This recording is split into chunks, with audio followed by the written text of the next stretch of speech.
Hello दोस्तों, मैं देवेंद्र कुमार चंद्र academy the guide के यूट्यूब प्लेटफॉर्म में आपका स्वागत करता हूं। चलिए, जैसे आप सभी को पता है, हम जो मेगा टेस्ट हो रहा है उसके क्वेश्चन का एक्सप्लेनेशन भी आपका साथ साथ कर रहे हैं यूट्यूब के प्लेटफॉर्म में, है ना। तो आज हम लोग चर्चा करेंगे CG constable mega test part 2। ठीक है भाई, जिसमें मैं आपको चर्चा करूंगा, एक्सप्लेन करूंगा जीएस सेक्शन का। बाकी जो 50 क्वेश्चन आपका मैथ्स रीजनिंग का रहेगा उसका एक्सप्लेनेशन हमारे मार्केंडे सर के द्वारा दिया जाएगा। ठीक है, तो चलिए आज की क्लास से स्टार्ट करते हैं जीएस सेक्शन का एक्सप्लेनेशन मेगा टेस्ट कांस्टेबल 2। ठीक है भाई, चलिए देखते हैं पहला क्वेश्चन क्या है जी। देखिए भाई, पहला क्वेश्चन है, बहुत अच्छा क्वेश्चन है, कांस्टेबल के जरिए से कह सकते हैं। देखिए, नेताजी सुभाष चंद्र बोस, क्या नाम है जी? नेताजी सुभाष चंद्र बोस पुलिस प्रशिक्षण अकादमी, पुलिस ट्रेनिंग सेंटर किस जिले में स्थित है? आपको बताना है नेताजी सुभाष चंद्र बोस पुलिस प्रशिक्षण अकादमी किस जिले में स्थित है। तो ये क्वेश्चन आपका पूछा जा सकता है क्योंकि आप सभी एग्जाम दे रहे हैं कांस्टेबल का, तो बहुत ही इंपॉर्टेंट क्वेश्चन है। देखिए, इसका जो राइट आंसर हो जाएगा वो हो जाएगा चंद्रखुरी रायपुर। क्या लगाएंगे जी? चंद्रखुरी रायपुर में आपको Netaji Subhash Chandra Bose police training centre देखने को मिलेगा, पुलिस प्रशिक्षण अकादमी देखने को मिलेगा। यहीं पर अगर आप सेलेक्ट हो जाते हैं तो आपकी क्या होगी जी? ट्रेनिंग होगी। ठीक है, तो इसका राइट आंसर याद रखिएगा, चंद्रखुरी रायपुर इसका राइट ऑप्शन हो जाएगा। ठीक है, चलिए देखिए सेकंड क्वेश्चन क्या है। छत्तीसगढ़ पुलिस द्वारा गुमशुदा बच्चों की तलाश हेतु कौन सा अभियान चलाया जा रहा है? गुमशुदा बच्चे कहने का मतलब किसी वजह से वो बिछड़ गए अपने पेरेंट्स से, है ना, जिसके वजह से आपका अपने घर वालों को मिस कर रहे हैं, उनका पूरा आपका जीवन बर्बाद ना हो ऐसे करके, और उनको सही समय में उनके घर वाले मिल जाए, इसके लिए पुलिस द्वारा एक आपका अभियान चलाया जा रहा है। जिस अभियान का क्या नाम है यही आपको पूछा गया है। ठीक है, तो छत्तीसगढ़ पुलिस द्वारा गुमशुदा बच्चों की तलाश हेतु कौन सा अभियान चलाया जा रहा है जी? ऑपरेशन प्रहार, चेतन, चेतना जागरूकता अभियान, ऑपरेशन निजात या ऑपरेशन मुस्कान।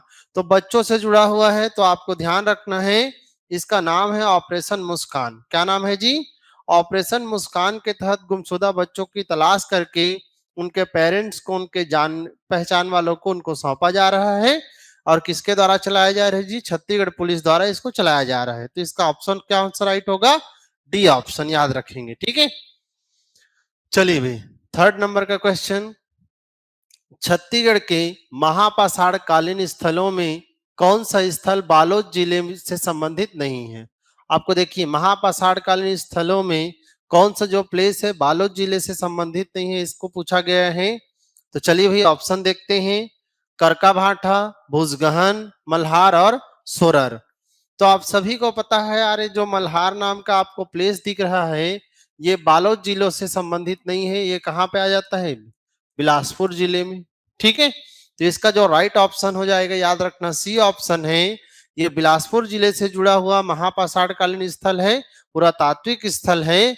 जबकि बाकी जो हम आपके जगह मिलेंगे कौन से जिले में मिलेगा जी? बालोद जिले में देखने को मिलेगा। क्लियर है?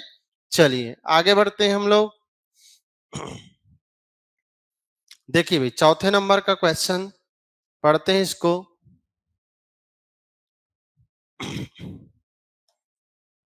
चलिए भाई देखिए, छत्तीसगढ़ के प्रमुख राजवंश एवं उनके संस्थापकों का सही मिलान करें। एक साइड में हमें डायनेस्टी दी गई है, वंशों को दिया गया है, एक साइड में उसके फाउंडर, उसके संस्थापक का नाम दिया गया है। आपको सही मैच करना है कि कौन से वंश का संस्थापक कौन था और उसके आधार पे सही कूट आपको मिलेगा। चलिए भाई देखते हैं। राजर्षि तुल्य वंश, तो राजर्षि तुल्य वंश का संस्थापक आप सभी को पता होना चाहिए, ये आपका है कौन सा जी? सूरा। क्या लगाएंगे? सूरा आपका इसका संस्थापक हो जाएगा राजर्षि तुल्य वंश का। सिरपुर के पांडु वंश का संस्थापक की अगर बात करें तो क्या माना जाता है जी? इंद्रबल को माना जाता है। ठीक है, सरबपुरी वंश के संस्थापक की बात करें तो नाम से ही पता चल रहा है सरबराज है। और छत्तीसगढ़ के कलचुरी वंश के संस्थापक की बात करेंगे तो क्या आ जाता है जी? कलिंग राज इसका नाम आता है। ठीक है, तो याद रखिएगा किस डायनेस्टी का फाउंडर कौन है पूछे तो राजर्षि तुल्य वंश का सुरा, सिरपुर के पांडु का इंद्रबल, सरबपुरी वंश का संस्थापक सरबराज और छत्तीसगढ़ में कलचुरी वंश का संस्थापक कौन है जी? कलिंगराज। तो कौन सी क्रोनोलॉजी बनेगा? 3, 4, 1 और क्या बनेगा जी? 2। तो देखिए भाई 3, 4, 1, 2 किस ऑप्शन में दिख रहा है जी? बी ऑप्शन में आपको दिख रहा होगा 3, 4, 1, 2 और यही इस क्वेश्चन का बिल्कुल क्या हो जाएगा जी? राइट ऑप्शन हो जाएगा। क्लियर है? याद रखना चौथे क्वेश्चन का राइट ऑप्शन कौन सा हो जाएगा? B option. चलिए भाई 5वें नंबर का क्वेश्चन देखिए। मराठा कालीन राजस्व व्यवस्था में कौन सा असुमेलित है? याद रखना ऐसे क्वेश्चन को हमेशा हाईलाइट करके आपको बनाना है ना, क्योंकि हमारा दिमाग हमेशा सुमेलित है वाले चीजों पे चलता है, इसीलिए क्वेश्चन क्या हो जाता है जी? गलत। यहाँ पे असुमेलित है लिखा है, उसको हाईलाइट कर लीजिए ताकि बनाते वक्त आपका दिमाग सही आंसर को पकड़ सके। चलिए देखते हैं कौन सा नॉन मैच है, सही मैच नहीं है, उसको पहचान करना है। देखते हैं सायर। तो सायर एक प्रकार का टैक्स था, किससे जुड़ा हुआ जी? आयात निर्यात पे लगने वाला कर। तो ये क्या स्टेटमेंट सही है? तो बिल्कुल सही है भाई। मराठा काल में याद रखिएगा सायर एक टैक्स होता था जो कि इंपोर्ट एक्सपोर्ट पे लगने वाला टैक्स था, आयात निर्यात पे लगने वाला कर था। दूसरा देखिए सेवई। सेवई में लिखा है मादक पदार्थों की बिक्री पर लगाया गया कर। तो आप सभी को पता है कि ये जो आपका है ये गलत है। सेवई छोटे छोटे अस्थायी करों को कहा जाता था। छोटे छोटे अस्थायी जो टैक्स थे, कर थे, उसको किस नाम से जाना जाता था जी? सेवई नाम से जाना जाता था। और यही आपका पूछा गया है मराठा कालीन राजस्व व्यवस्था में कौन सा असुमेलित है? तो कौन सा असुमेलित होगा जी? बी असुमेलित होगा, क्योंकि मादक पदार्थों पर लगने वाले कर को कलाली बोला जाता था। क्या बोला जाता था जी? कलाली। मैंने याद भी कराया था कि जो ज्यादा शराब पीता है या मादक पदार्थ का सेवन करता है उसका क्या निश्चित है जी? काल निश्चित है, ऐसे करके। तो उससे कोरिलेट करके आप कलाली याद रखिएगा। ठीक है? तो आयात निर्यात पे लगने वाले कर को क्या बोलते हैं? सायर। मादक पदार्थों पे लगने वाले कर को क्या बोलते हैं जी? कलाली। और छोटे छोटे अस्थायी करों को क्या बोलते हैं हम लोग? सेवई के नाम से जानते हैं। पंडरी देखिए गैर कृषक वर्ग से लिया जाने वाला कर, तो ये भी बिल्कुल सही है। कलाली मादक पदार्थों की बिक्री पर लगाया गया कर, तो ये भी बिल्कुल सही। गलत कौन सा ऑप्शन होगा जी? बी ऑप्शन हो जाएगा। चलिए आगे बढ़े। चलिए भाई देखते हैं नेक्स्ट क्वेश्चन 6 नंबर का क्या है।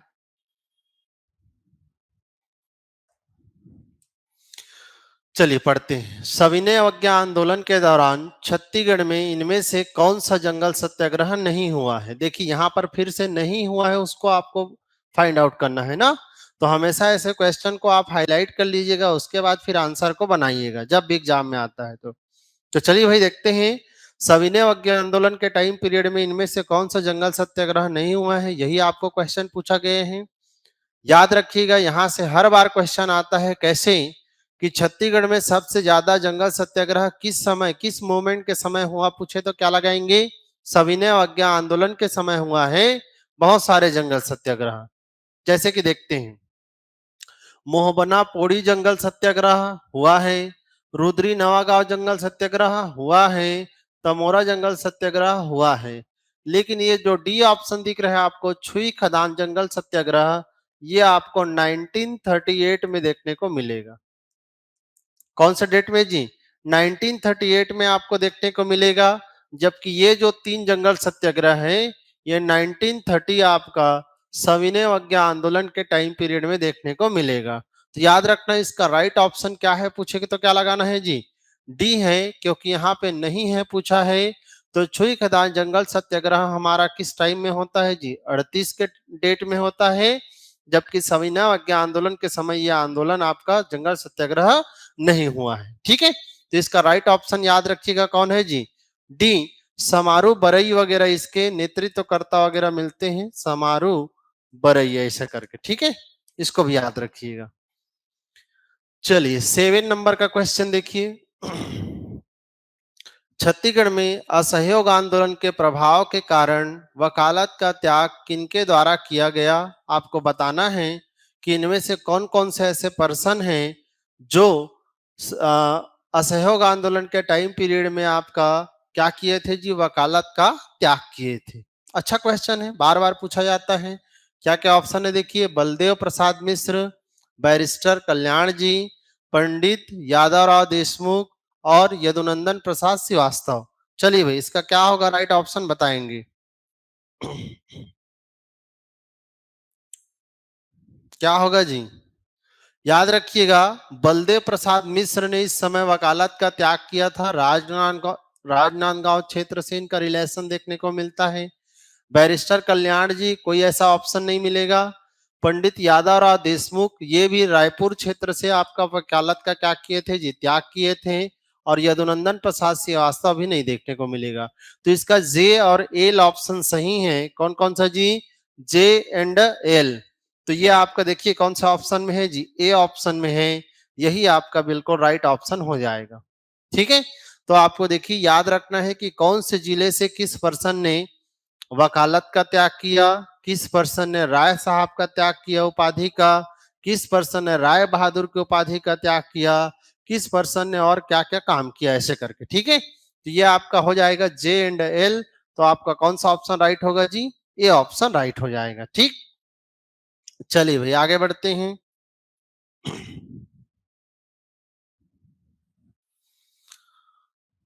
देखिए 8वें नंबर का क्वेश्चन है, पढ़ते हैं चलिए इसका, फिर इसके राइट ऑप्शन को देखते हैं कौन सा होगा। देखिए, छत्तीसगढ़ में राष्ट्रीय उद्यानों की संख्या कितनी है? आपसे पूछा जा रहा है कि छत्तीसगढ़ में टोटल कितने नेशनल पार्क हैं, कितने राष्ट्रीय उद्यान हैं। तो आप सभी को पता हो गया यार, बहुत ही सिंपल क्वेश्चन है कि छत्तीसगढ़ में टोटल कितने नेशनल पार्क मिलते हैं जी? 3 नेशनल पार्क मिलेंगे। कौन कौन से? चलिए नाम भी देख लेते हैं, लोकेशन भी देख लेते हैं। 3 आपको नेशनल पार्क देखने को मिलेगा। एक तो मिल जाएगा बीजापुर में। कहाँ मिलेगा जी? बीजापुर जिले में मिल जाएगा। ठीक है, एक बस्तर जिले में मिल जाएगा और एक आपका मनेन्द्रगढ़, चिरमिरी, भरतपुर, कोरिया, इस एरिया में फैला हुआ देखने को मिलेगा। ठीक है, बीजापुर में जो नेशनल पार्क है इसको हम क्या बोलते हैं जी? Indravati national park. ठीक है, तो इंद्रावती नेशनल पार्क कहाँ मिलेगा जी? बीजापुर में मिलेगा। बस्तर में जो नेशनल पार्क है उसका नाम आप जानते होंगे, कांगेर घाटी राष्ट्रीय उद्यान बोलते हैं। कांगेर घाटी नेशनल पार्क कहते हैं। तो ये कहाँ मिलेगा जी? बस्तर में मिलेगा। ठीक है, और मनेन्द्रगढ़ कोरिया, कोरिया एरिया में आपको जो नेशनल पार्क मिलेगा उसका नाम है गुरु घासीदास नेशनल पार्क। ठीक है, तो 3 नेशनल पार्क अपने माइंड में बैठा करके रखिए। इंद्रावती नेशनल पार्क, दूसरा कांगेर घाटी नेशनल पार्क, तीसरा गुरु घासीदास नेशनल पार्क, जिसमें सबसे पुराना 1938 में लगभग बना हुआ माना जाता है किसको जी? इंद्रावती सबसे पुराना है। फिर 1981 में आपका 1981 के डेट में आपका गुरु घासीदास है और 1982 के आपका टाइम पीरियड में कौन है जी? कांगेर घाटी नेशनल पार्क। तो सबसे पुराना नेशनल पार्क का पूछे तो इंद्रावती, सबसे नया पूछे तो क्या लगाइएगा? कांगेर घाटी नेशनल पार्क। गुरु Ghasidas national park 1441 kilometre square में फैला है। तो सबसे बड़ा नेशनल पार्क पूछे तो क्या लगाइएगा जी? गुरु घासीदास नेशनल पार्क लगाना है। ठीक है, तो याद रखिएगा कुछ एक्स्ट्रा फैक्ट जो मैं आपको बता रहा हूँ। छत्तीसगढ़ में टोटल नेशनल पार्क कितने? 3। कौन कौन से? गुरु घासीदास नेशनल पार्क, कांगेर घाटी नेशनल पार्क और इंद्रावती नेशनल पार्क। सबसे पहला बना नेशनल पार्क कौन? तो इंद्रावती। सबसे बड़ा नेशनल पार्क कौन? तो गुरु घासीदास। और सबसे नवीन नेशनल पार्क कौन? तो कांगेर घाटी राष्ट्रीय उद्यान। यहीं पे एक चीज और डाटा बता देता हूँ, वाइल्ड लाइफ सेंचुरी। ठीक है, वन्य जीव अभ्यारण्य कितने हमारे छत्तीसगढ़ में? तो क्या लगाइएगा जी? 11। चलिए भाई नेक्स्ट क्वेश्चन की तरफ बढ़ते हैं हम लोग।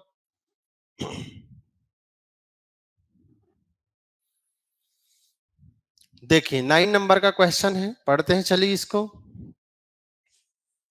नीचे 2 वक्तव्य दिए गए हैं जिनमें से एक को अभिकथन और दूसरे को कारण कहा गया है। आपको स्टेटमेंट और रीजन दोनों को पढ़ना है और दोनों में से कौन सही है, और सही है तो क्या सही व्याख्या करता है कि नहीं करता, इन सब पॉइंट्स को देखना है। तो चलिए भाई क्वेश्चन को पढ़ते हैं। देखिए अभिकथन क्या है, तो छत्तीसगढ़ की दूसरी सबसे ऊंची चोटी गौरलाटा है जो बलरामपुर जिले में स्थित है। तो आप सभी को पता होगा यार, छत्तीसगढ़ की दूसरी नहीं, छत्तीसगढ़ की पहली सबसे ऊंची चोटी कौन है जी, गौरलाटा है। ये हमारे छत्तीसगढ़ की सर्वोच्च चोटी है जिसका हाइट लगभग 1225 मीटर हम लोग पढ़ते हैं, और ये हमारे छत्तीसगढ़ के बलरामपुर जिले में देखने को मिलेगा। और बलरामपुर में भी कौन सा पार्ट है जी, सामरी पार्ट। ठीक है, तो सामरी पार्ट में बलरामपुर जिले में है। गौरलाटा छत्तीसगढ़ की सर्वोच्च चोटी है, सबसे ऊंची चोटी है, और ये आपका हाइट कितना है, 1225 मीटर। यहाँ पे देखिए स्टेटमेंट में बोला है छत्तीसगढ़ की दूसरी सबसे ऊंची चोटी है, तो स्टेटमेंट क्या हो गया जी, गलत हो गया। ठीक है, दूसरा देखते हैं, शिशुपाल पर्वत महासमुंद जिले में स्थित है। तो ये बिल्कुल सही है भाई, शिशुपाल जो पर्वत है वो कहाँ पे मिलेगा जी, महासमुंद में मिलेगा। तो कारण सही है और कथन गलत है। चलिए देखते हैं, अभिकथन व कारण दोनों सही है, ये तो नहीं होगा। अभिकथन व कारण दोनों सही है, ये भी नहीं होगा। अभिकथन सही है परंतु कारण आर गलत है, ये भी नहीं होगा। कारण सही है, देखिए कारण आपकी सही है और अभिकथन क्या है जी, गलत है। तो आपका बिल्कुल राइट ऑप्शन हो जाएगा कौन सा, डी ऑप्शन। क्लियर है, तो याद रखना 9 नंबर के क्वेश्चन का राइट ऑप्शन कौन सा हो जाएगा जी, डी ऑप्शन आपको देखने को मिलेगा। चलिए नेक्स्ट क्वेश्चन की तरफ बढ़ते हैं हम लोग।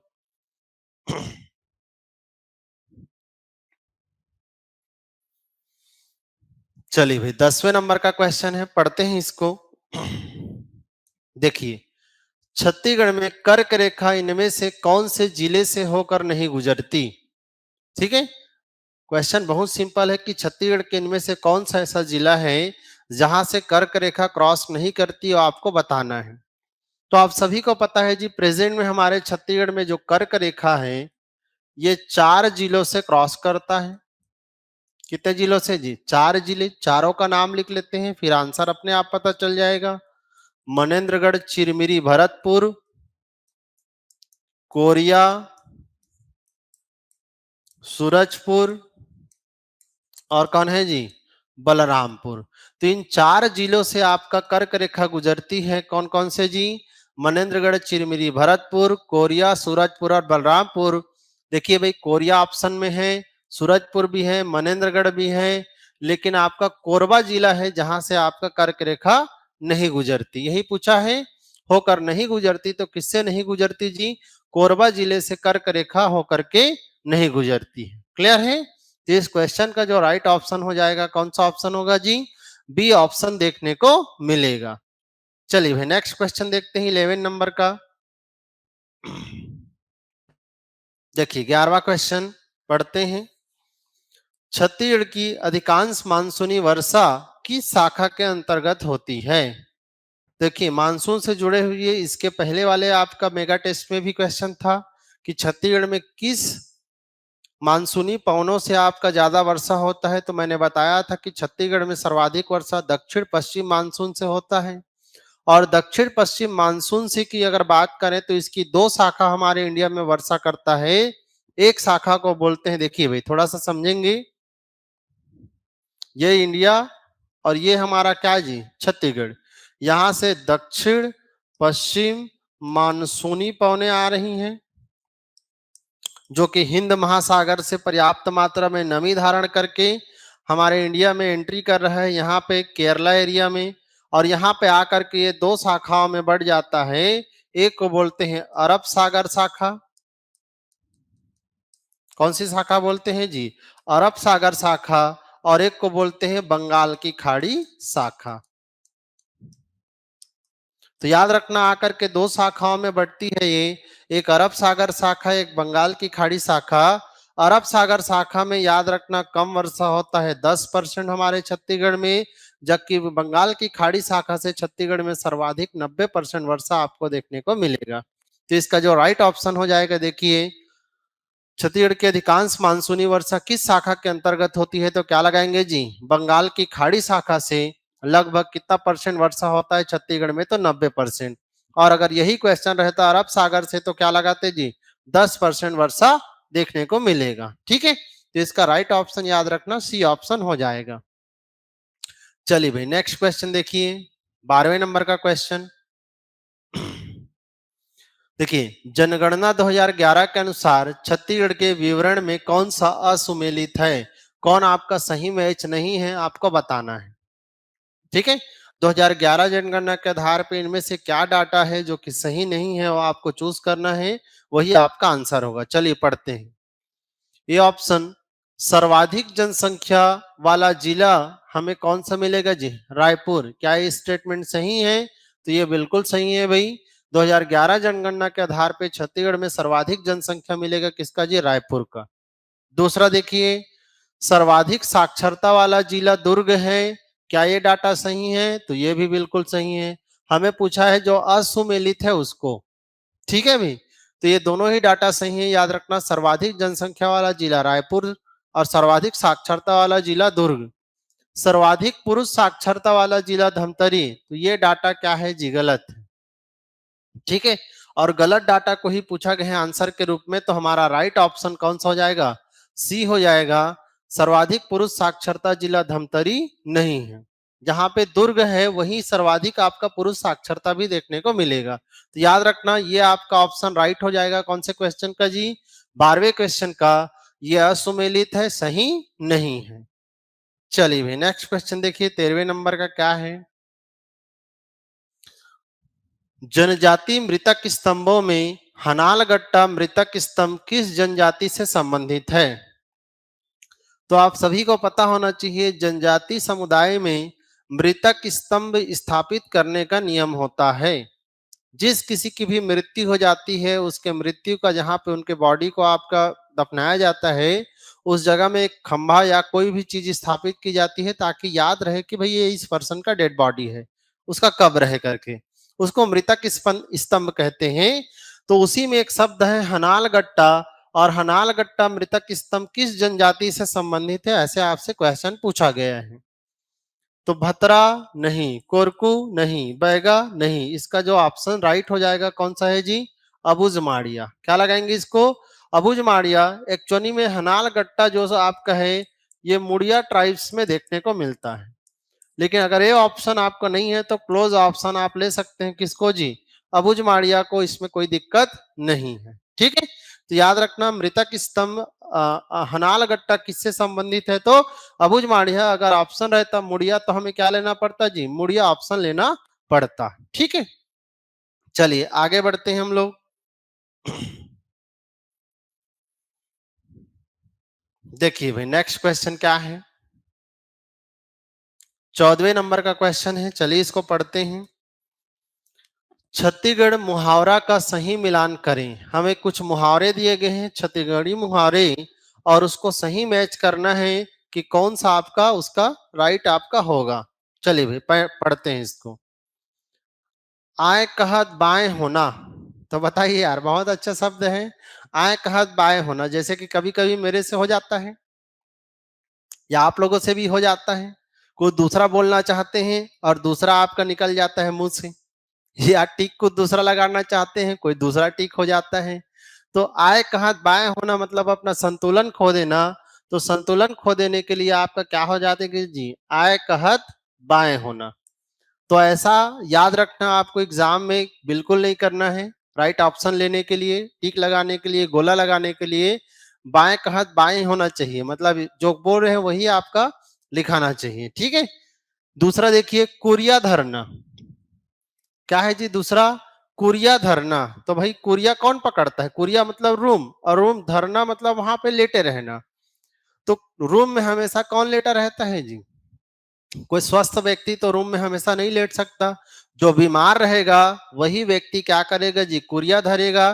तो इसका जो राइट आपका मैच हो जाएगा, जो बीमार होगा वही होगा। ठीक है, तो देखिए कुरिया धरना मतलब क्या होना जी, बीमार पड़ना। जैसे इसी से रिलेटेड एक शब्द सुने होंगे, खटिया उछलना। खटिया उछलना, खटिया मतलब खाट, उछलना मतलब उसका ऊपर हो जाना, कोई ना उसमें लेटना कह सकते हैं। तो खटिया उछलना शब्द यूज किया जाता है, वाक्य यूज किया जाता है जिसकी मृत्यु हो जाती है उसके लिए। इसीलिए देखना कभी कभी छत्तीसगढ़ी में गाली वगैरह, जो दो लोगों के बीच में लड़ाई झगड़ा वगैरह होता है, वहां पे गाली के रूप में बोलते हैं, तो और खटिया उछल जाए ऐसे करके। ठीक है भाई, तो याद रखिएगा, इस प्रकार के क्वेश्चन भी बन सकते हैं। इसके बाद देखिए खटिया लुकाना और क्या है, अदरमा फाटना। ये अदरमा फाटना को तो आप ऐसे ही जान जाओगे, जो बोलते हैं अरे मेरे ऊपर बहुत भयंकर विपत्ति आ गया है, मोर छाती दर्द होते, अदरमा फाट गए भैया ऐसे करके। तो अदरमा फाटना मतलब हो जाएगा, क्या हो जाएगी, विपत्ति आना। और खटिया लुकाना मतलब छिप कर क्या करना जी, कार्य करना। तो ये इसका राइट मैच हो जाएगा। देखिए आए कहत बाएं होना मतलब 4 3 2 और क्या है जी 1, 4 3 2 1 कौन सा ऑप्शन में दिख रहा है जी, 4 3 2 1 आपको मिलेगा कौन सा ऑप्शन में, बी ऑप्शन में। तो इसका जो राइट ऑप्शन हो जाएगा कौन सा होगा जी, बी हो जाएगा। ठीक है, चलिए भाई नेक्स्ट क्वेश्चन देखिए 15वें नंबर का। राजा भरथरी और रानी पिंगला के वैराग्य जीवन से संबंधित, कौन से जीवन से जी, वैराग्य जीवन से संबंधित गीत इनमें से कौन सी है, आपको बताना है। राजा भरतनी और रानी पिंगला की गाथा, उस पर कहानी या उस पर गीत आप लोग सुने होंगे, जिसको हम छत्तीसगढ़ी में भरथरी गीत बोलते हैं। क्या बोलते हैं जी, भरथरी। तो बहुत ही सिंपल है, ये जो भरथरी गीत है ये आपका किसके किसके वियोग गीत पर आधारित है पूछे तो, राजा भरथनी और रानी पिंगला के वैराग्य पर, उनके बिछड़ने के जीवन पर आधारित एक गीत गाया जाता है, जिसको हम भरथरी गीत कहते हैं। ठीक है, इसका जो राइट ऑप्शन हो जाएगा कौन सा हो जाएगा जी, सी। ढोला मारू, तो ढोला और मारू के जीवन से जुड़ा हुआ है। चंदैनी गोंदा लोरिक चंदा भी कहते हैं। ददरिया जिसको हम लव सॉन्ग भी कहते हैं, क्या बोलते हैं जी, लव सॉन्ग, प्यार का गीत, प्रणय गीत। ठीक है, तो ये हो जाएगा आपका भरथरी गीत, जिसमें राजा भरथरी और रानी पिंगला के वैराग्य जीवन को दिखाया गया है। चलिए भाई नेक्स्ट देखिए 16वें नंबर का क्वेश्चन है, पढ़ते हैं चलिए इसको। नीचे दो वक्तव्य दिए गए हैं, जिनमें से एक को कथन और दूसरा को कारण के रूप में लिखा गया है। आपको चूज करना है सही कौन गलत कौन, ऐसे करके। ठीक है, तो चलिए भाई पढ़ते हैं। कथन क्या है, पोला तिहार का आयोजन सावन अमावस्या में किया जाता है। क्या ये स्टेटमेंट सही है? तो आप सभी को पता होना चाहिए, पोला त्योहार का आयोजन सावन अमावस्या को नहीं करते, भादो अमावस्या को करते हैं। इसका सही हो जाएगा भादो अमावस्या। ठीक है, याद रखेंगे भाई। पोला तिहार में मिट्टी के बैलों की पूजा की जाती है, तो ये बिल्कुल सही है। इसे मिट्टी के बैलों की पूजा करते हैं, इसीलिए कई जगहों पे देखिएगा बैलों की दौड़ का आयोजन भी किया जाता है, बैलों को सजाया जाता है, और बहुत सारे प्रकृति से जुड़े हुए इसमें चीजें हम देखने को मिलती है। ठीक है, तो याद रखना पोला त्योहार में मिट्टी की बैलों की पूजा जरूर करते हैं, लेकिन पोला त्योहार मनाते कब है जी, भादो अमावस्या को। तो पहला गलत है, और कारण क्या होगा जी, सही होगा। तो देखिए भाई, कारण सही है, परंतु अभी कथन क्या है जी, गलत। तो इसका जो राइट ऑप्शन हो जाएगा डी ऑप्शन। देखिए कारण सही है, परंतु कथन क्या है जी, गलत। तो याद रखेंगे, पोला त्योहार कब मनाते हैं जी, भादो अमावस्या। और इसमें किसकी पूजा की जाती है, बैलों की पूजा की जाती है, मिट्टी के बैलों की। ठीक है, चलिए नेक्स्ट क्वेश्चन देखते हैं। देखिए भाई 17वें नंबर का क्वेश्चन क्या है, पढ़ते हैं इसको।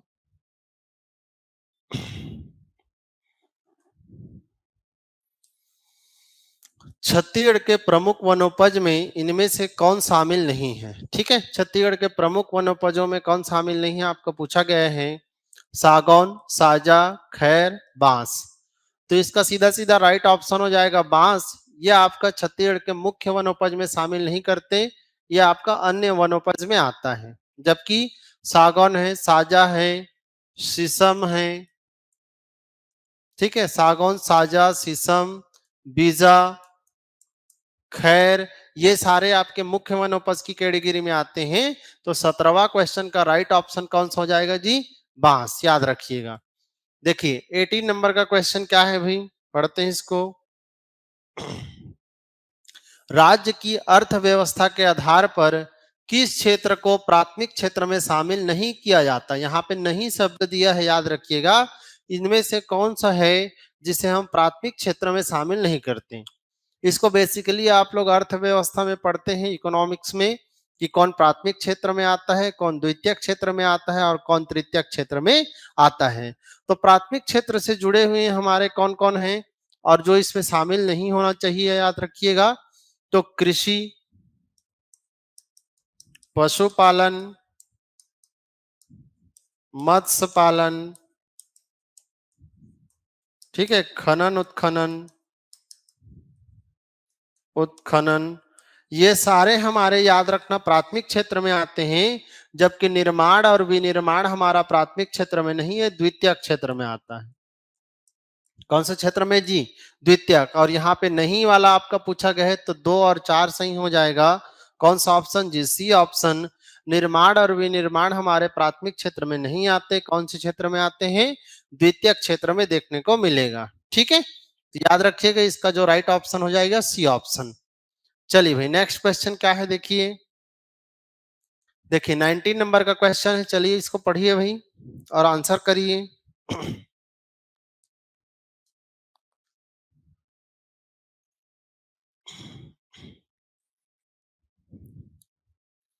चलिए भाई पढ़ते हैं। 19वां क्वेश्चन, छत्तीसगढ़ के प्रमुख आभूषणों में कौन सा आभूषण बाह में पहना जाता है? बाह मतलब बाजू में, ठीक है। तो इनमें से कौन कौन से आभूषण है जिसको बाजू में पहनते हैं, ये आपको बताना है। चलिए भाई देखते हैं इसका राइट ऑप्शन क्या हो जाएगा। ठीक है,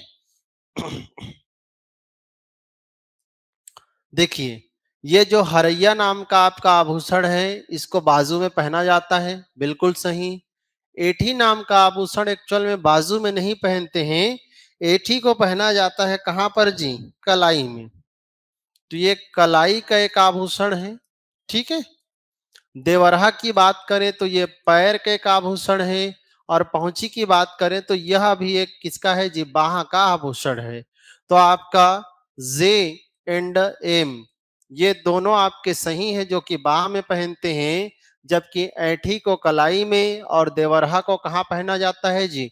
पैर में पहना जाता है। ठीक है, तो जे और एम किस में है जी? बी ऑप्शन में। तो ये बी बिल्कुल आपका सही हो जाएगा। क्लियर है? ये आपका 19 नंबर का क्वेश्चन का राइट ऑप्शन कौन सा हो जाएगा जी? बी, याद रखिएगा। चलिए आगे बढ़ते हैं।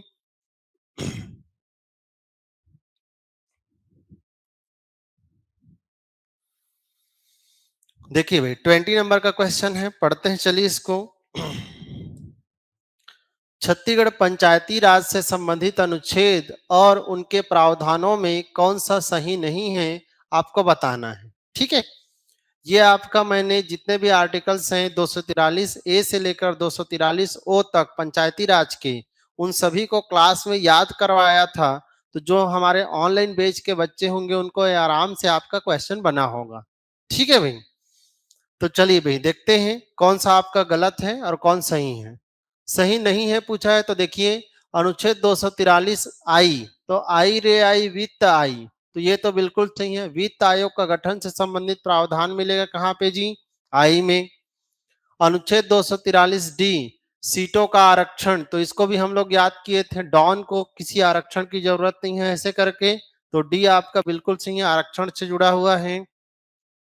अनुच्छेद 243 एफ, पंचायतों का कार्यकाल, तो यही क्या होगा जी? गलत, क्योंकि एफ में पंचायतों की कार्यकाल नहीं है, अयोग्यता की बात करता है कि किस केस में पंचायत का जो पर्सन है वो आपका इलेक्शन नहीं लड़ सकता, उसकी अयोग्यता क्या होगी, उसकी चर्चा आपको एक में देखने को मिलेगा।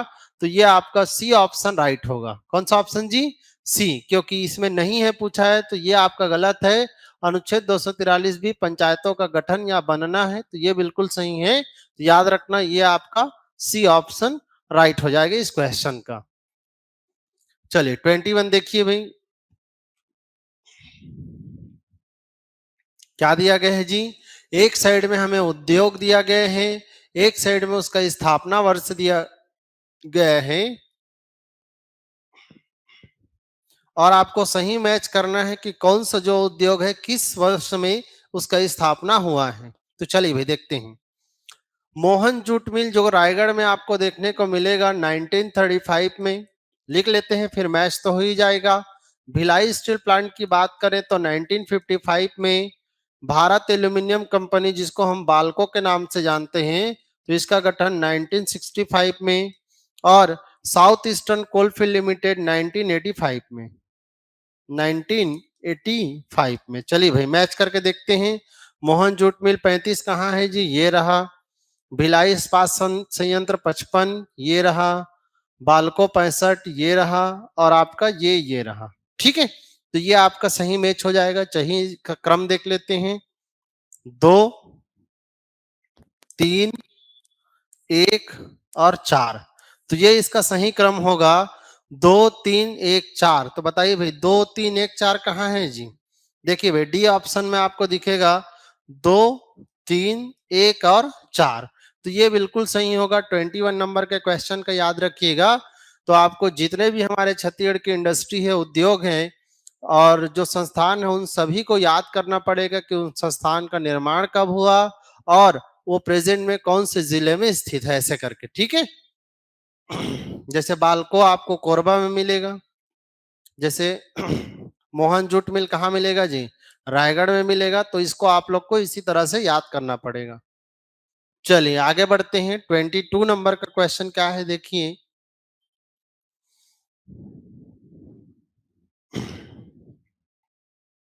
चलिए भाई 22 नंबर का क्वेश्चन देखते हैं हम लोग, इसका राइट आंसर क्या होगा।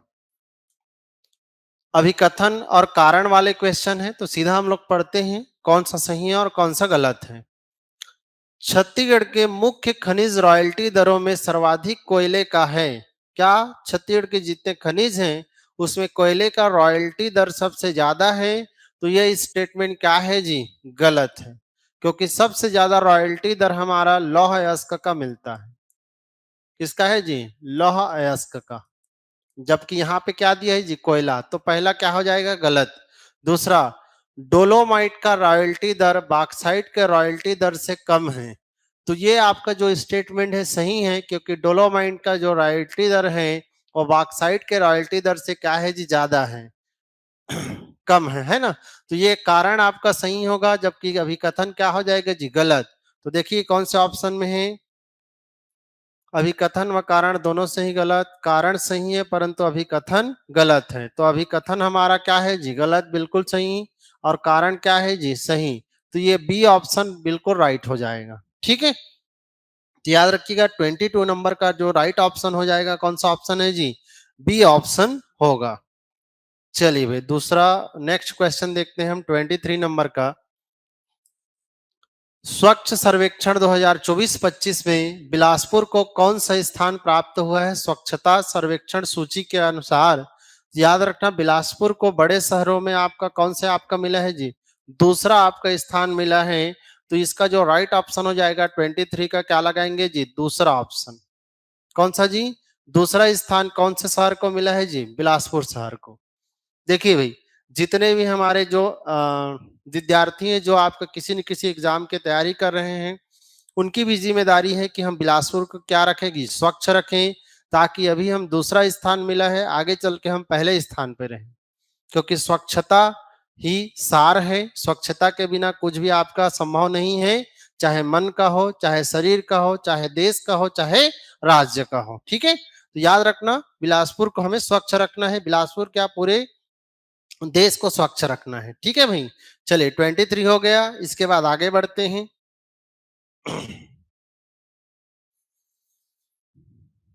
चलिए 24 नंबर का क्वेश्चन पढ़ते हैं। इसका क्या होगा आंसर देखिए भाई। प्रमुख जनजाति व उनके निवास जिले के संबंध में सही मिलान करें। ठीक है, एक साइड में हमें ट्राइब्स दिए गए हैं, जनजाति दिए गए हैं, एक साइड में उसके जिले दिए गए हैं कि उनका निवास कहाँ पे है, उसको मैच करना है। चलिए भाई देखते हैं कौन कौन सी जनजाति है जी। कोंद है, परजा है, भुंजिया है, बुझमाड़िया है। तो देखिए जो आपको पहले आता है उसी को बना लो, कोई दिक्कत नहीं। कोंद नहीं आता छोड़ दो।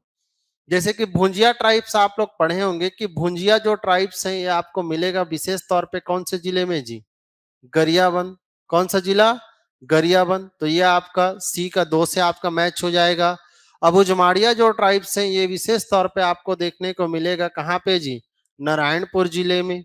ठीक है, तो सी का 2 हो जाएगा और डी का क्या हो जाएगा जी 4। देखिए सी का 2 और डी का 4 किस ऑप्शन में है, सी का 2 और डी का 4। बाकी आपको ऐसे ही बन जाएगा अगर 1 से 2 पता है तो। ठीक है, इसका जो राइट ऑप्शन हो जाएगा ए ऑप्शन हो जाएगा। कोंद जो ट्राइब है कहाँ मिलेगा जी,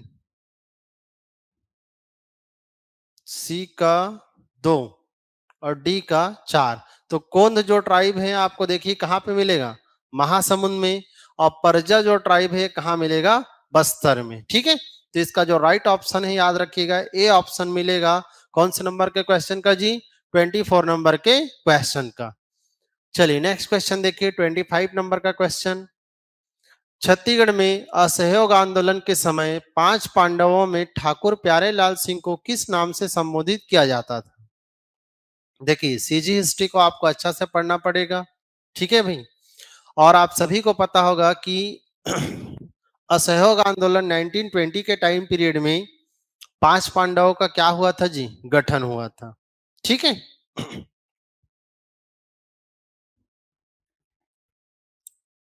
चलिए असहयोग आंदोलन लिखा है, लेकिन असहयोग आंदोलन के समय हुआ था कि सविनय अवज्ञा आंदोलन के समय, एक बार बताएंगे जी। चलिए जो जुड़े हैं बताइए।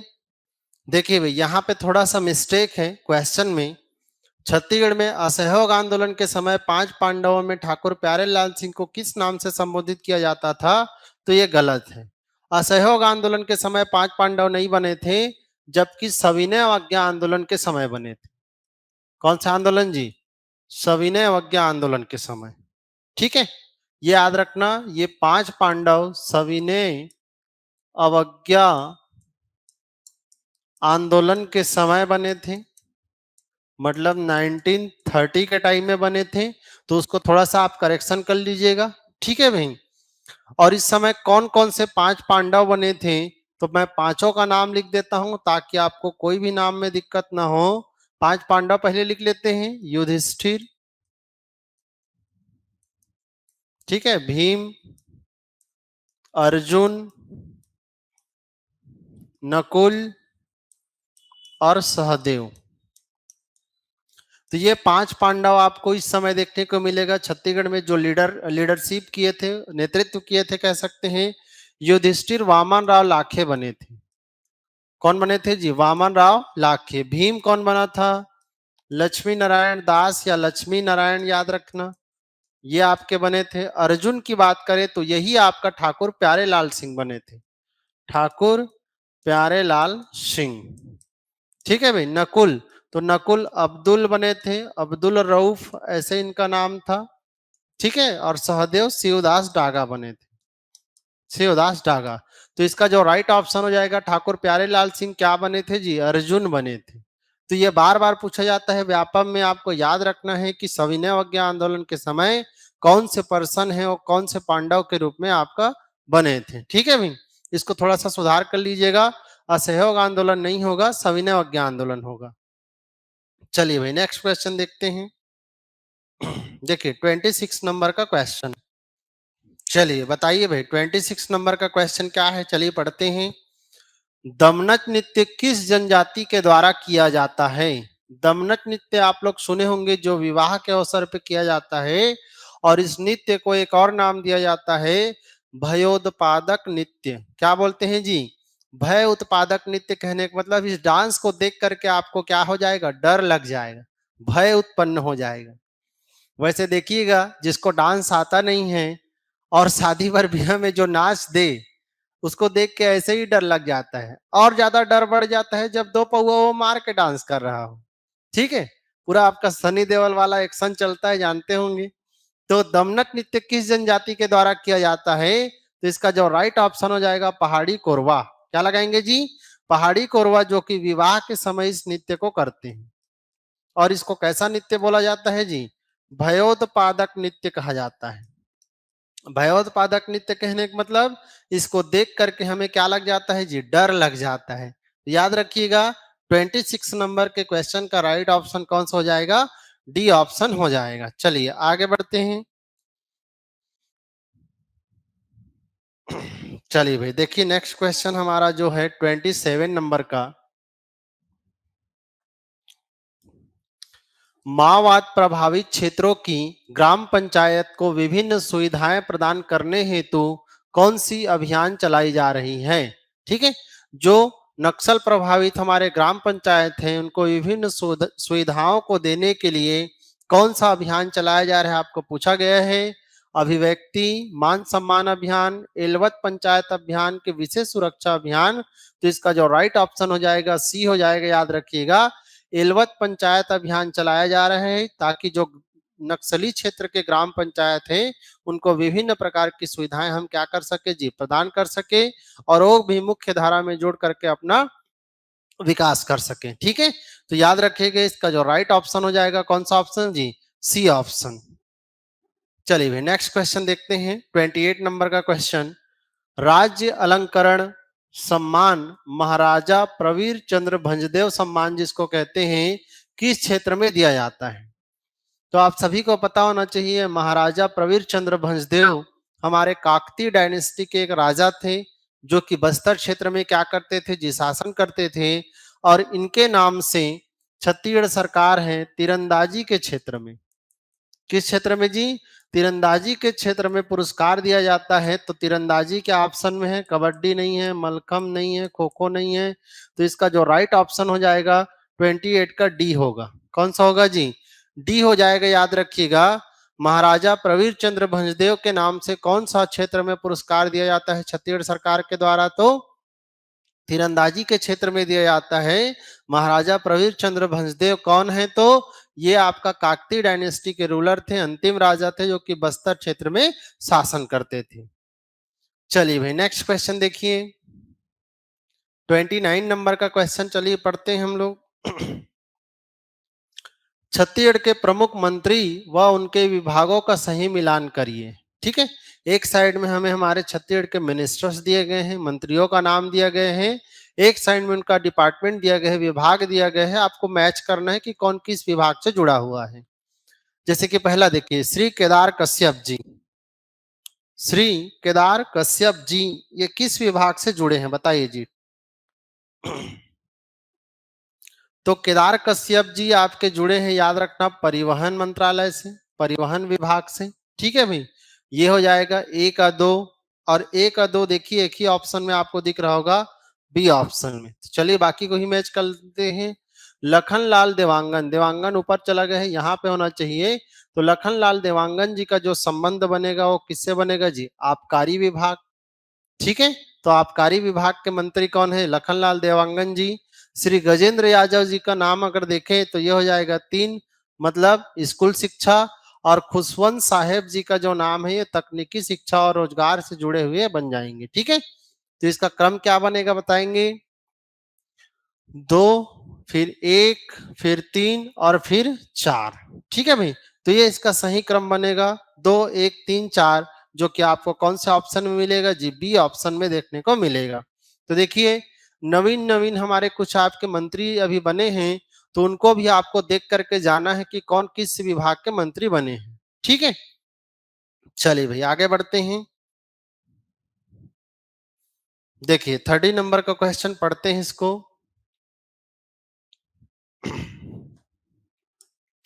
इनमें से कौन सा एक तत्व वाद्य यंत्र नहीं है, तत्व वाद्य यंत्र नहीं है पूछा गया है। तो सीधा सीधा हम देखते हैं, देखिए पहला अंकुम तोड़ी।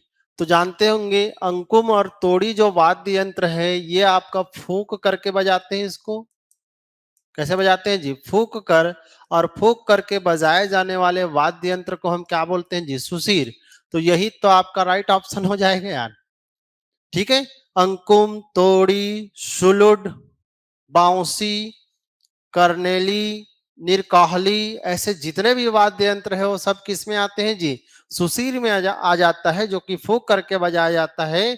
तो ये आपका तत्व में नहीं आते, याद रखना। 30 का जो राइट ऑप्शन हो जाएगा कौन सा है जी, ए ऑप्शन। ठीक, देखिए इसके बाद जो हमारे कंटेंट है, जो क्वेश्चन मिलेंगे वो भारत के इतिहास या भारत के अर्थव्यवस्था, भूगोल या अदर जो भी हमारे भारतीय जीएस पे जो क्वेश्चन बनते हैं उनसे आपका रिलेटेड क्वेश्चन रहेगा। ठीक है, तो चलिए भाई, अब भारत से रिलेटेड जीएस को हम देखेंगे। हम लोगों ने छत्तीसगढ़ से रिलेटेड जीएस को कवर कर लिया। चलिए भाई आगे बढ़ते हैं।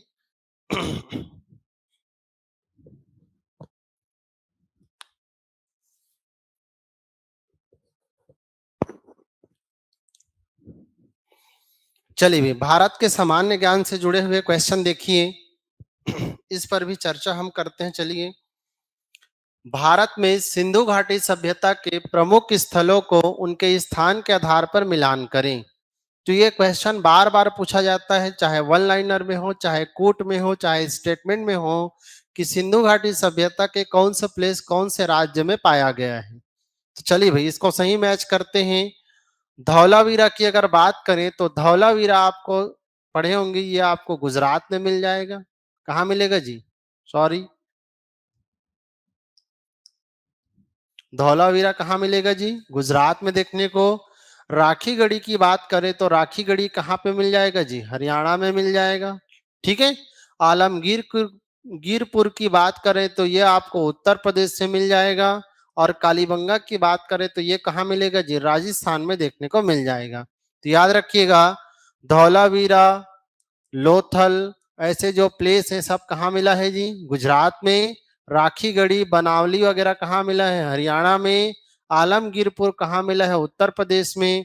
और कालीबंगा कहाँ मिला है? तो राजस्थान में। ठीक है। तो इसका सही क्रम क्या बनेगा जी? 2, 1, 4 और 3। तो 2, 1, 4, 3 इसका सही क्रम बनेगा। देखिए कौन सा ऑप्शन में दिख रहा है जी? 2, 1, 4, 3। तो ये आपको बी ऑप्शन में मिलेगा। याद रखिएगा, 31 नंबर का जो राइट ऑप्शन हो जाएगा कौन सा होगा जी? बी ऑप्शन होगा। ठीक है, 2, 1, 4, 3। चलिए भाई आगे बढ़ते हैं।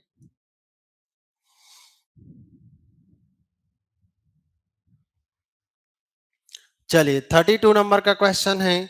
और ये क्वेश्चन इंडियन हिस्ट्री का क्वेश्चन लग रहा है। देखिए, चलिए पढ़ते हैं। निम्न में से कौन सा सत्य नहीं है, जो गलत है उसको आपको पहचान करना है। देखिए, पानीपत का प्रथम युद्ध 1523 ईस्वी को बाबर और इब्राहिम लोदी के बीच हुआ था। तो आप सबको पता ही हो गया यार, पहला ही स्टेटमेंट गलत है कि इसका जो पहला बैटल हुआ था 1523 में नहीं हुआ था, ये होता है 21 अप्रैल। अप्रैल वगैरह को गोली मारो, 1526 में। कब हुआ था जी? 1526। किसके किसके बीच में? इब्राहिम लोदी और बाबर के बीच में हुआ था। और आप सभी को पता होगा, इसी युद्ध में इब्राहिम लोदी मारा गया था। और इसमें जीत किसको मिली थी जी? बाबर को।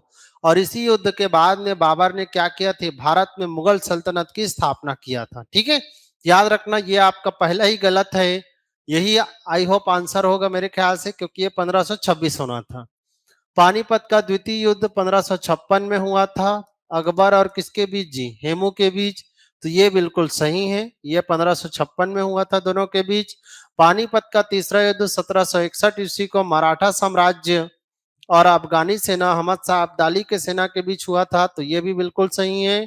और हल्दी घाटी के युद्ध 1576 को महाराणा प्रताप और अकबर की सेना के बीच हुआ था। ये भी क्या है जी? सही है। तो गलत क्या है? पहला। तो यही आपका क्या हो जाएगा? राइट ऑप्शन हो जाएगा। याद रखिएगा, 3 पानीपत के युद्ध, तीनों को क्रम से याद रखना है आपको। पहला 1526, दूसरा 1556, तीसरा 1761। पहला किसके किसके बीच? बाबर और इब्राहिम लोदी के बीच। दूसरा अकबर और हेमू की सेना के बीच। तीसरा मराठा और अहमद शाह अब्दाली की सेना के बीच हुआ था। ठीक है। चलिए भाई, 32 का राइट ऑप्शन कौन सा होगा? A option. चलिए, 33 नंबर का जो क्वेश्चन, इसको देखते हैं। भारतीय कला संस्कृति के महत्वपूर्ण स्थलों में कौन सा स्थल व उनके स्थान सही सुमेलित है, आपको पहचान करना है। ठीक है जी। तो चलिए, कौन सही सुमेलित है देखते हैं। सलारगंज संग्रहालय जो कहाँ आपको मिलेगा जी? हैदराबाद में। क्या ये सही है? तो ये बिल्कुल सही है। सलारगंज संग्रहालय भारत के बड़े संग्रहालय में से एक माना जाता है, जो आपको तेलंगाना की राजधानी कहाँ मिलेगा जी? हैदराबाद में। वृंदावन गार्डन की बात करें तो क्या ये उत्तर प्रदेश में है? तो ये उत्तर प्रदेश में आपको नहीं मिलेगा। ये मैसूर कर्नाटक वगैरह क्षेत्र में आपको देखने को मिलेगा। सांची का स्तूप बिहार में है, तो ये भी बिल्कुल गलत है। सांची का स्तूप आपको कहाँ मिलेगा जी? मध्य प्रदेश में। निशांत बाग की बात करें तो क्या ये जम्मू कश्मीर में है? तो ये बिल्कुल जम्मू कश्मीर में है। तो इसका जो जे और एम होगा, जे एंड एम, ये सही होगा। ये एक मुगल गार्डन था ना, मुगल गार्डन था, जिसको माना जाता है जहांगीर की पत्नी, जहांगीर की पत्नी नूरजहां के भाई आसफ खां, क्या नाम था जी इसका? आसफ खां द्वारा बनवाया गया था ऐसे करके। तो जहांगीर के टाइम पीरियड में बना था, ऐसे याद रखिएगा। तो निशांत बाग जम्मू कश्मीर और सलारगंज संग्रहालय हैदराबाद, ये सही है। तो जे एंड एम कहाँ मिल रहा है जी? ये आपको ए ऑप्शन में देखने को मिलेगा। ये आपका 33 का बिल्कुल राइट ऑप्शन होगा। देखिए, कला संस्कृति से भी आपके एक दो क्वेश्चन हर बार पूछा जाता है, तो आपको हमेशा इसको पढ़ करके जाना है ताकि आपसे क्वेश्चन गलत ना हो। चलिए भाई, 33 हो गया। 34 नंबर का क्वेश्चन क्या है, चलिए देखते हैं।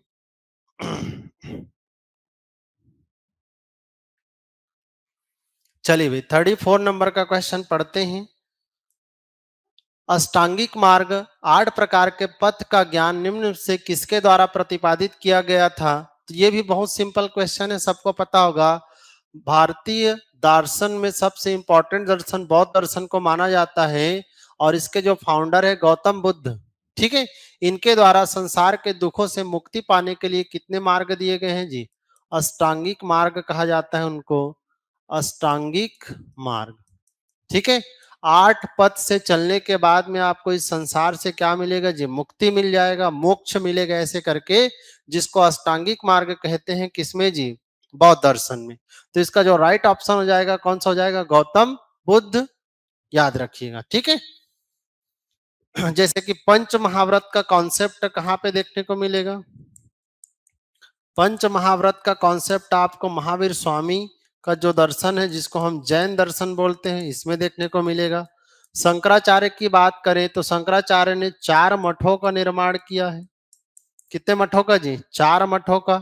शंकराचार्य के द्वारा निर्मित मठ जानते होंगे, जो क्वेश्चन में आता है आपका। रामानुज, तो रामानुज विशिष्टाद्वैतवाद के क्या थे जी? विशिष्टाद्वैतवाद की ये आपके फाउंडर माने जाते हैं। किनकी फिलॉसफी है, ठीक है। याद रखिएगा, गौतम बुद्ध जी की फिलॉसफी का नाम क्या है जी? अष्टांगिक मार्ग। 35 देखिए। 1857 के प्रमुख विद्रोह केंद्र वन के नेतृत्वकर्ताओं का सही मिलान करें। एक साइड में हमें 1857 की क्रांति के नेताओं का नाम दिया गया है, एक साइड में आपके उनके प्लेसेस दिए गए हैं कि किस प्लेस से कौन से नेता ने विद्रोह किया था। चलिए भाई, इसको मैच करके बताएंगे आप लोग।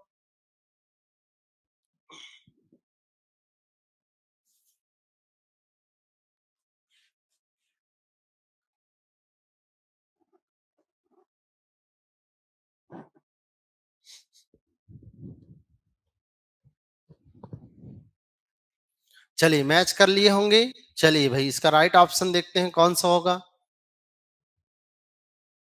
देखिए भाई, कानपुर, तो कानपुर से किस नेता के द्वारा आपका नेतृत्व किया गया था? तो इसका नाम याद रखना, नाना साहब। क्या लगाना है जी? नाना साहब, इसका राइट मैच हो जाएगा। बरेली की बात करें तो बरेली से करने वाले जो पर्सन है खान बहादुर खां, क्या लगाएंगे जी? खान बहादुर खां। लखनऊ की बात करें तो लखनऊ में बेगम हजरत महल के द्वारा नेतृत्व किया गया था। क्या लगाएंगे? बेगम हजरत महल, जिसको महक परी भी कहते हैं। क्या कहते हैं जी? महक परी भी याद रखना। बिहार के जगदीशपुर नाम का जगह से, जगदीशपुर नाम के जगह से हमारे एक नेता थे कुंवर सिंह। क्या नाम था जी? कुंवर सिंह, इन्होंने नेतृत्व किया था। तो ये इसका सही मैच हो जाएगा। कानपुर से नाना साहब, बरेली से खान बहादुर खां, लखनऊ से बेगम हजरत महल, और बिहार से कौन करेंगे जी? कुंवर सिंह। तो सही क्रोनोलॉजी क्या बनेगा जी? दो, नहीं, कानपुर 3, फिर 2, फिर 4, और फिर क्या है जी? 1। तो 3 2 4 1, देखिए भाई, 3 2 4 1 किस ऑप्शन में मिलेगा जी? डी ऑप्शन में मिलेगा, ठीक है। याद रखना, कानपुर का नाना साहब, बरेली का खान बहादुर खां, लखनऊ का बेगम हजरत महल, और बिहार का कौन जी? बिहार के जगदीशपुर से कुंवर सिंह। ठीक है, चलिए आगे बढ़ते हैं। चलिए 36 नंबर का क्वेश्चन पढ़ते हैं भाई इसको। कथन और कारण क्वेश्चन है। ठीक है, भारतीय मानक रेखा जिसको आईएसटी बोलते हैं, इंडियन स्टैंडर्ड टाइम, ठीक है भाई, भारत के 5 राज्यों से होकर के गुजरती है। क्या ये स्टेटमेंट सही है? ये बिल्कुल सही है जी। इंडियन स्टैंडर्ड टाइम जो कि 82.5 पूर्वी देशांतर से खींचा गया है, आप सभी को पता होगा। ये हमारे भारत के 5 राज्यों से क्या करता है जी? क्रॉस करता है। दूसरा कारण देखते हैं, झारखंड राज्य से मानक समय रेखा गुजरती है। तो क्या झारखंड से आईएसटी रेखा गुजरती है? तो ये आपका गलत है, झारखंड से आईएसटी नहीं गुजरती। चलिए, आईएसटी कौन कौन से 5 राज्यों से गुजरता है, पांचों को लिख देता हूं ताकि आपको रिविजन करने में हेल्प हो। UP, MP, CG, Odisha and क्या है जी? आंध्र प्रदेश। ठीक है, तो ये 5 राज्य है, याद रखना, जहां से आईएसटी रेखा क्रॉस करता है। यूपी, एमपी, सीजी, ओडिशा और क्या है जी? आंध्र प्रदेश। इसमें झारखंड शामिल नहीं है। तो आपका कथन क्या है सही, कारण गलत है। चलिए देखते हैं, कथन सही है परंतु कारण क्या है जी? गलत। तो इसका जो राइट ऑप्शन हो जाएगा सी ऑप्शन। क्या हो जाएगा जी? सी। झारखंड से आपका आईएसटी रेखा नहीं गुजरती और 5 राज्यों से गुजरती है, तो इसका जो राइट ऑप्शन याद रखना सी हो जाएगा। चलिए इसके बाद देखिए, इंडियन हिस्ट्री का ही क्वेश्चन है। महात्मा गांधी सर्वप्रथम भारतीय राष्ट्रीय कांग्रेस के किस अधिवेशन में भाग लिए थे? तो सीधा सीधा इसका मैं राइट ऑप्शन आपको बता देता हूं, कलकत्ता अधिवेशन, जो कब हुआ था जी? 1901 में। पहली बार गांधी जी आपका कांग्रेस के किसी सेशन में भाग लिए थे, तो क्या लगाएंगे? कलकत्ता अधिवेशन सही होगा। पहली बार अध्यक्षता उन्होंने बेलगांव अधिवेशन 1924 में किया था। इसमें प्रथम बार व एकमात्र बार ना, ठीक है भाई, एकमात्र बार इंडियन नेशनल कांग्रेस के चेयरमैन रहे हैं गांधी जी। कौन से सेशन में जी? बेलगांव अधिवेशन 1924 में गांधी जी इसके अध्यक्ष रहे थे। तो याद रखना, पहला अगर शामिल पूछे तो कलकत्ता और पहली बार अध्यक्षता पूछे तो बेलगांव सेशन इसका राइट ऑप्शन होगा। ठीक है, तो यहाँ पे आपका पूछा है पहली बार आपका, तो क्या लगाएंगे जी? ए ऑप्शन, कलकत्ता अधिवेशन में पहली बार महात्मा गांधी क्या हुए थे? शामिल हुए थे। चलिए आगे बढ़ते हैं।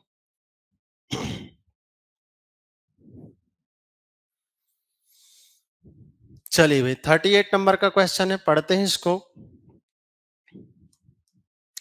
भारत में कोयला उत्पादन में अग्रणी राज्यों को उनके उत्पादकता के अनुसार इनमें से कौन सा क्रम सही होगा, आपको पहचान करना है। ठीक है, कोयला के उत्पादकता के आधार पे कौन से राज्यों का जो क्रम है वो आपको बताना है, सही कौन सा है। चलिए भाई बताएंगे इसको, क्या हो जाएगा इसका आंसर।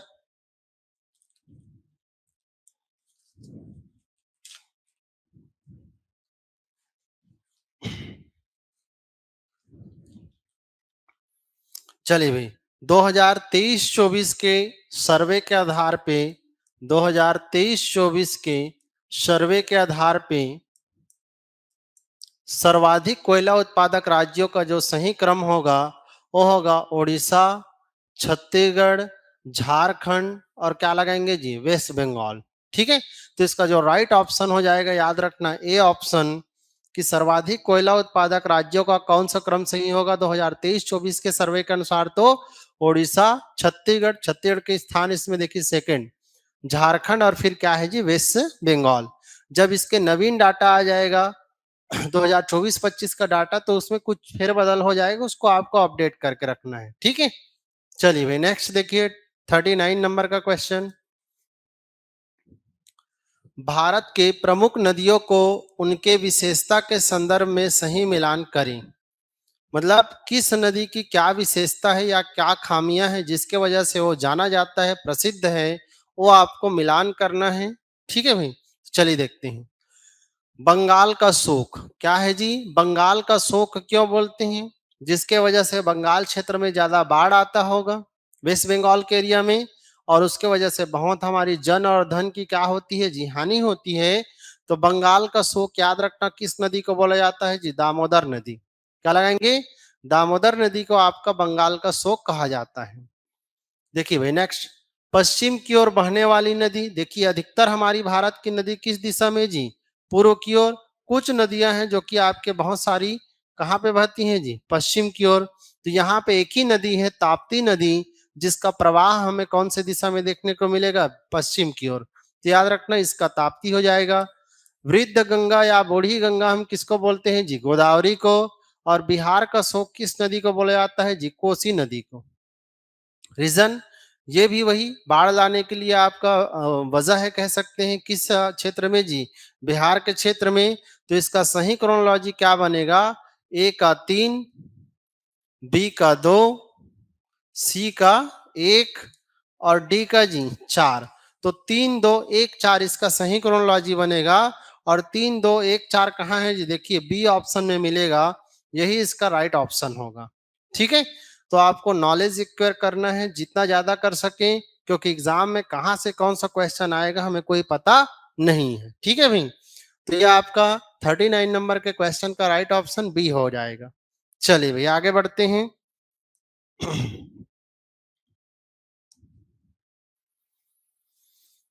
चलिए 40 नंबर का क्वेश्चन है, पढ़ते हैं इसको। भारत के पड़ोसी देशों को उनकी भारत के साथ साझा सीमा की लंबाई के अनुसार क्रम से व्यवस्थित कीजिए। ये बहुत ही अच्छा क्वेश्चन है, और इसको पीएससी, व्यापम और जितने भी एग्जाम होते हैं उसमें ज्योग्राफी के टॉपिक में हर बार लगभग पूछा जाता है कि कौन सा आपका देश की सीमा ज्यादा लगा है, कौन सी देश की सीमा कम लगा है। तो चलिए भाई, मैं जो सातों हमारे जो स्थलीय सीमा को साझा करते हैं ऐसे देशों का आपको क्रम भी बता देता हूं, और उसमें कितने कितने लंबाई आपका लगा है इसको भी बता देता हूं, सीमा, ताकि आपको कोई दिक्कत ना हो। चलिए भाई लिख देते हैं। सबसे ज्यादा जानते होंगे बांग्लादेश से लगा है हमारा, बांग्लादेश, चाइना, पाकिस्तान, है ना जी, नेपाल, म्यांमार, भूटान और अफगानिस्तान। ठीक है, तो इन सभी का मैं आपको कितना कितना किलोमीटर सीमा साझा करता है उसको बता देता हूं।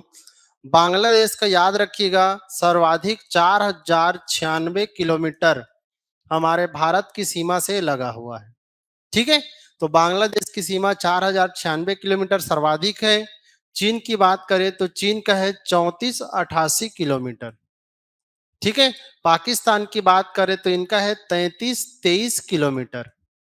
कितना किलोमीटर जी, 3323 किलोमीटर। नेपाल की अगर बात करें, एक मिनट ना, नेपाल की देख लेते हैं कितना है।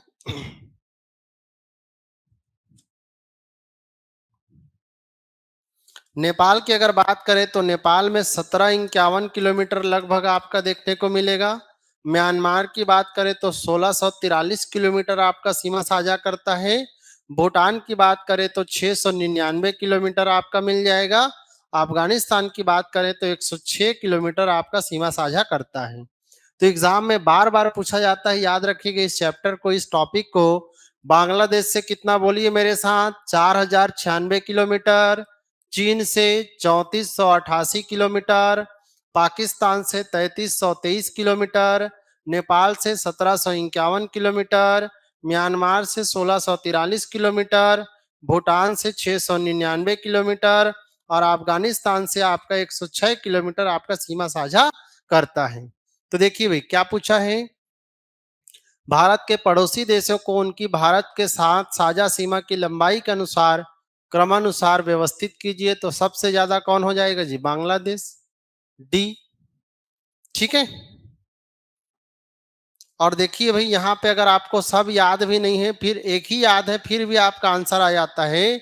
डी से हमारा ऑप्शन स्टार्ट होता है, किस ऑप्शन में जी, ए ऑप्शन में।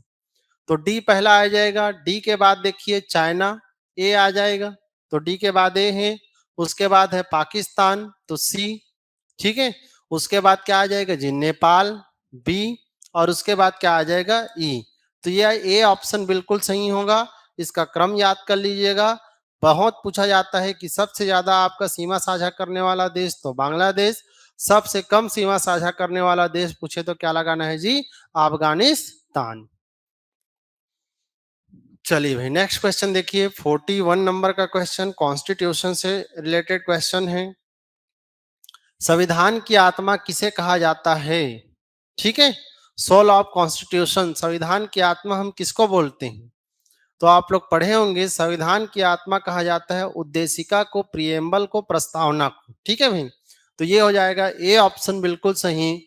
उद्देशिका या प्रस्तावना हमारा क्या कहलाता है जी? संविधान की आत्मा कहलाता है। ठीक है, लेकिन अगर यही क्वेश्चन पूछे doctor B R doctor Bhimrao Ambedkar के अनुसार, ठीक है भाई, डॉक्टर भीमराव अंबेडकर के अनुसार संविधान की आत्मा क्या है, तब के डेट में आपका याद रखना आर्टिकल 32 को मानते हैं।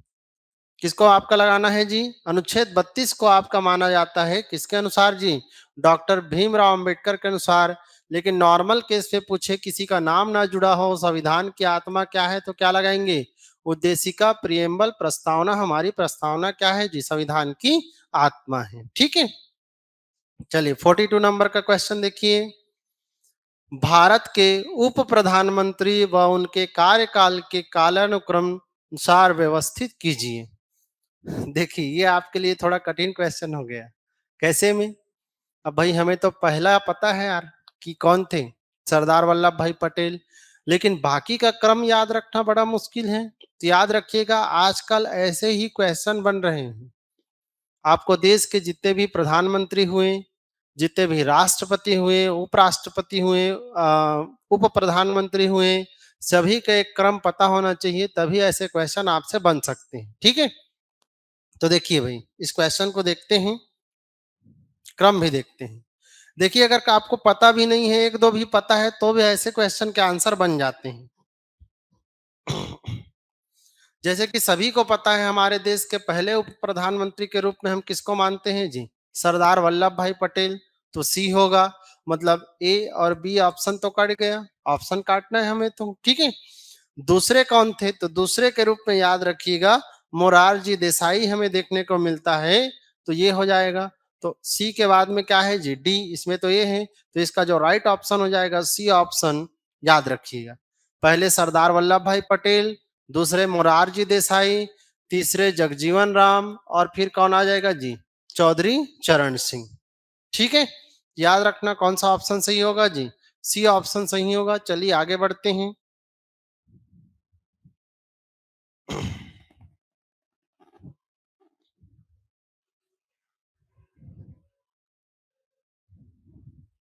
चलिए भाई 43 नंबर का क्वेश्चन पढ़ते हैं, इसका क्या होगा? भारत का पहला फ्रोजन चिड़ियाघर कहाँ स्थापित किया गया है? करंट अफेयर से रिलेटेड क्वेश्चन है।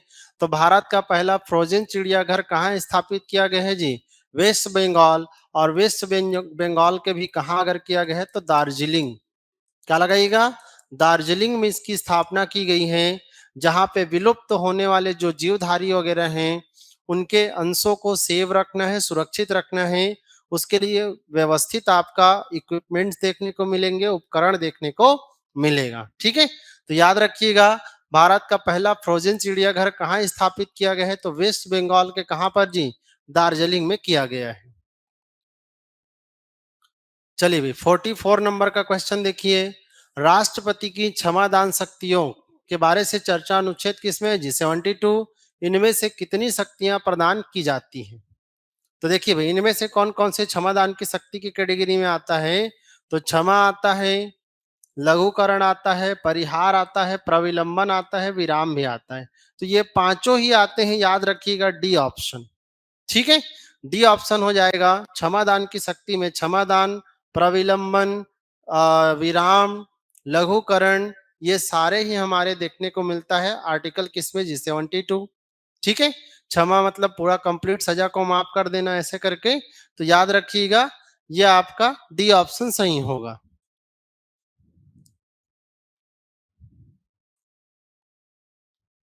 चलिए भाई इसको देखते हैं 45 नंबर का क्वेश्चन, निम्न में से कौन सी समिति बैंकिंग सुधार से संबंधित है? आपको बताना है कि इनमें से कौन सी जो समिति है वो बैंक में सुधार से रिलेटेड आपकी समिति मानी जाती है। चलिए इसका आंसर बताइए भाई 45 नंबर का।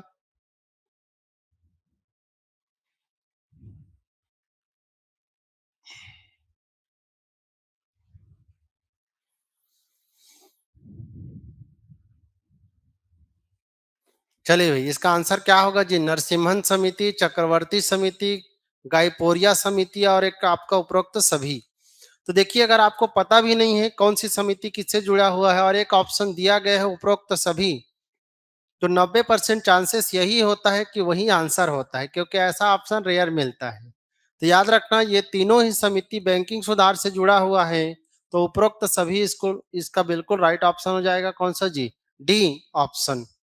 चलिए भाई आगे बढ़ें। देखिए 46 नंबर का क्वेश्चन, भारत ने किस मिशन के तहत चेंजर और टारगेट नाम के दो उपग्रहों को सफलतापूर्वक डॉकिंग परीक्षण करके विश्व का चौथा देश बना है? तो याद रखना इसको बोलते हैं स्पेडेक्स मिशन। क्या बोलते हैं जी? स्पेडेक्स मिशन जो है इसी के तहत आपका भारत ने चेंजर और टारगेट नाम दो उपग्रहों को सफलतापूर्वक डॉकिंग परीक्षण करके विश्व का कौन सा स्थान बना है जी? चौथा स्थान। तो ये आपका बी ऑप्शन राइट होगा। ठीक है, चलिए आगे बढ़ते हैं।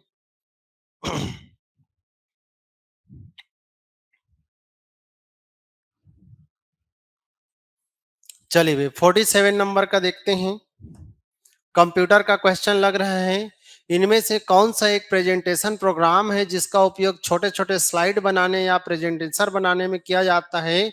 तो जानते होंगे पीपीटी बोलते हैं, पावर पॉइंट बोलते हैं, तो माइक्रोसॉफ्ट पावर पॉइंट आपका इसका बिल्कुल राइट ऑप्शन हो जाएगा। कौन सा नंबर का जी? 47 नंबर का। ठीक है, चलिए 48, प्रमुख रासायनिक यौगिकों को उनके व्यावसायिक नामों के आधार पर सही मिलान करें। एक साइड में व्यावसायिक नाम दिए गए हैं, ठीक है, और एक साइड में उसका रासायनिक नाम दिया गया है।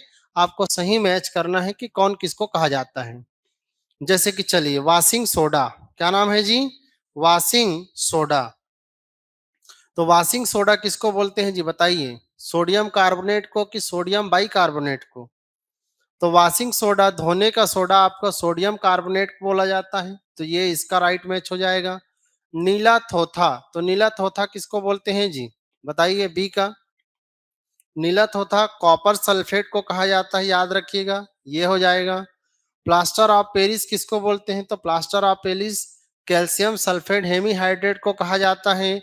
और बेकिंग सोडा जिसको खाने का सोडा भी कहते हैं, तो ये सोडियम बाइकार्बोनेट को कहा जाता है।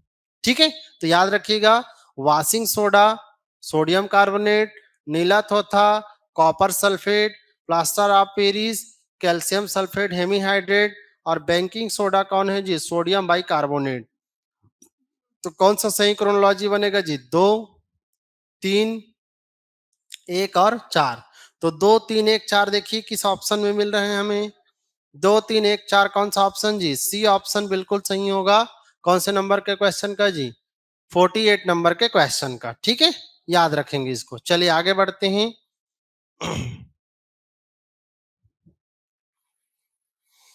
देखिए भी 49 नंबर का क्वेश्चन, ये भी कंप्यूटर से जुड़ा हुआ क्वेश्चन है हमारा। एमएस एक्सेल में पूरे कॉलम का चयन करने के लिए कौन सा शॉर्टकट की का उपयोग किया जाता है? शिफ्ट प्लस स्पेस का, कंट्रोल प्लस स्पेस का, कंट्रोल प्लस ए का, कि इनमें से कोई नहीं? तो इसका जो राइट ऑप्शन है, याद रखना, B option, control plus space का जो आपका शॉर्टकट की है, ये सारे कॉलम के चयन करने के लिए किया जाता है। तो 49 नंबर का क्वेश्चन का आंसर होगा बी। चलिए भाई नेक्स्ट देखते हैं 50। भारत में सबसे अधिक जैव विविधता, जिसको हम इंग्लिश में कहते हैं बायोडायवर्सिटी, ठीक है, तो भारत में सबसे अधिक जैव विविधता संपन्न क्षेत्र इनमें से कौन सा है? आपको बताना है। ट्रांस हिमालय, मध्य हिमालय, पश्चिमी घाट की अरावली पर्वत की पहाड़ी? तो सीधा सीधा इसका आंसर देखें 50 का, तो आपका हो जाएगा सी ऑप्शन, पश्चिमी घाट है, वेस्टर्न घाट कहते हैं जिसे। यह भारत का सबसे ज्यादा जैव विविधता से संपन्न क्षेत्र है, जिसको जैव विविधता हॉट स्पॉट क्षेत्र भी कहा जाता है। ठीक है, जैव विविधता सर्वाधिक फेमस जगह कौन है इसमें से जी? वेस्टर्न घाट है। और यहाँ पर लगभग 5000 पौधों की प्रजातियां आपको देखने को मिलेगी। 5000 पौधों की प्रजातियां। ठीक है भाई। तो ये बहुत ही इंपॉर्टेंट जगह है हमारे लिए, याद रखना। कौन सा घाट जी? वेस्टर्न घाट। और इस वेस्टर्न घाट बोलते किसको हैं? तो आप लोग जानते होंगे, यहां से लेकर गुजरात, महाराष्ट्र, गोवा, ठीक है भाई, फिर आपका कर्नाटका, केरला, ये जो जितने भी हमारे तटीय क्षेत्र हैं गुजरात से लेकर के केरला तक के, यही हमारा क्या कहलाता है जी? वेस्टर्न घाट। और यही हमारे लिए किसके लिए बहुत इंपॉर्टेंट जगह है? जैव विविधता संपन्न क्षेत्र माना जाता है। ठीक है। तो चलिए, इस तरह से हम लोगों ने जीएस सेक्शन के 50 क्वेश्चन का एनालिसिस किया, जिससे मैंने आंसर भी बताया, साथ साथ में आपको एक्स्ट्रा फैक्ट भी बताया। ठीक है भाई। एक चीज और मैं बताना चाहूंगा आपको, कि आप लोग देखते हैं तो जरूर कमेंट किया कीजिए कि वीडियो कैसा लगता है, क्योंकि आपके कमेंट से ही हम लोग को क्या मिलेगा जी? मोटिवेशन मिलेगा, कह सकते हैं।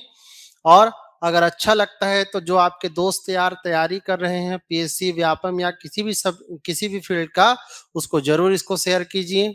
ठीक है भाई। और लाइक कीजिए, अगर नए हैं चैनल में तो सब्सक्राइब कीजिए। चलिए मिलते हैं नेक्स्ट क्लास में। बोलिए जय भारत, जय छत्तीसगढ़।